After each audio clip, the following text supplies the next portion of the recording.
WhatsApp guys, this is your host Deep और आप देख रहे हैं आपका बीस्ट बाबा चैनल। आज के वीडियो में हम बात करेंगे बॉडी वेट के बारे में। बॉडी वेट को मेजर करना बहुत आसान है, लेकिन बॉडी वेट एक पुअर इंडिकेटर है आपका हेल्थ का। Let me tell you why. सबसे पहला पॉइंट तो ये है कि लोगों को अपने आप को वे करना ही नहीं आता है। कभी लोग सुबह वे करते हैं अपने को, कभी शाम को वे करते हैं, कभी एम्प्टी स्टमक वे करते हैं, कभी खाना खा के वे कर लेते हैं, कभी कहीं बाज़ार में चले गए, आपको मशीन दिख गई, आप चढ़ गए उस पर, आपने आपका वेट आपने मेजर कर लिया।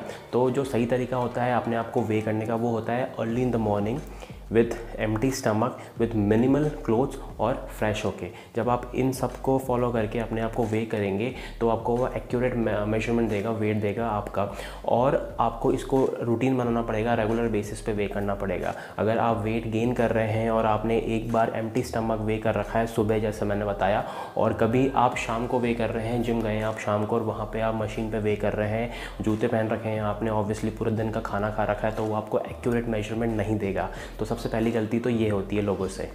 बॉडी वेट इसलिए भी सही इंडिकेटर नहीं है आपके हेल्थ का, क्योंकि बॉडी वेट आपको ये नहीं बताता कि आपका मसल टू फैट रेशियो क्या है। जितना ज़्यादा ये रेशियो होगा उतना अच्छा होता है आपकी बॉडी के लिए। तो अगर आपका बॉडी वेट बढ़ रहा है आपकी मसल की वजह से तो वो आपके लिए अच्छा है, लेकिन जब आप वेट स्केल पे चढ़ेंगे और देखेंगे कि आपका बॉडी वेट बढ़ रहा है, ये ना जान के कि ये मसल की वजह से बढ़ रहा है या फैट की वजह से बढ़ रहा है, तो आपको वो गलत ही लगेगा अगर आपको बॉडी वेट इंक्रीज़ नहीं करना है। इसलिए हमेशा बॉडी वेट मेजर ना करके अगर आप बॉडी फैट मेजर करेंगे तो आपके लिए बेटर होगा। अगर आप फैट लॉस पे हैं तो सोलली बॉडी वेट पे रिलाई करना इसलिए भी गलत है, क्योंकि जब आप वेट लॉस करेंगे तो कितना फ़ैट है, कितना मसल आप लॉस कर रहे हैं ये आपको नहीं पता चल रहा। फॉर एग्जांपल, अगर आपका एम है 10 किलो बॉडी वेट लूज़ करना 1 महीने में, और मान लीजिए आपने ये पूरा कर भी दिया, 1 महीने में आपने 10 किलो बॉडी वेट लूज़ कर दिया, लेकिन आपको ये नहीं पता कि 10 किलो जब बॉडी वेट आपने लूज़ किया है उसमें आपका मसल लॉस बहुत ज़्यादा हुआ है, फ़ैट लॉस बहुत कम हुआ है।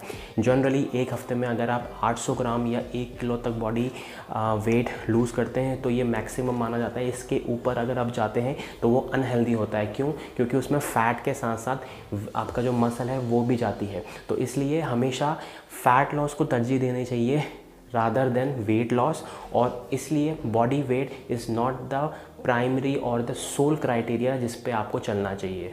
अगर आप सडन वेट लॉस करते हैं तो उससे आपकी स्किन लूज़ हो सकती है, और वहीं अगर आप सडन वेट गेन कर लेते हैं तो आपकी जो स्किन है उसमें स्ट्रेच मार्क्स भी आ सकते हैं। इसलिए बहुत इंपॉर्टेंट है वेट गेन और वेट लॉस ग्रेजुअली करना rather than drastically and paying the consequences afterwards.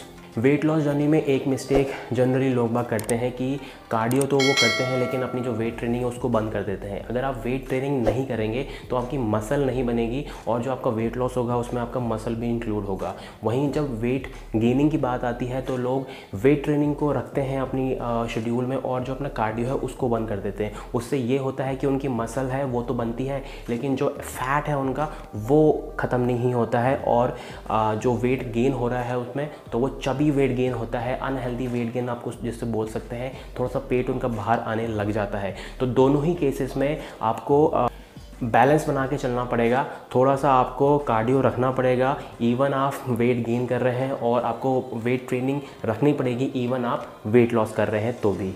तो इस वीडियो में मैंने आपको समझाने की कोशिश करी कि सिर्फ बॉडी वेट पे रिलाई नहीं करना चाहिए, बॉडी वेट के साथ बॉडी फैट परसेंटेज को भी देखना चाहिए, और फिर हमें प्रोसीड करना चाहिए कि जो भी हम कर रहे हैं वो सही है या मुझे उसमें कुछ चेंजेस लाने चाहिए। आई होप वीडियो आपको पसंद आया होगा। अगर पसंद आया तो लाइक करके ज़रूर जाना, चैनल को सब्सक्राइब कर लीजिए, और मैं मिलता हूँ आपसे अगले वीडियो में। Until then, peace out.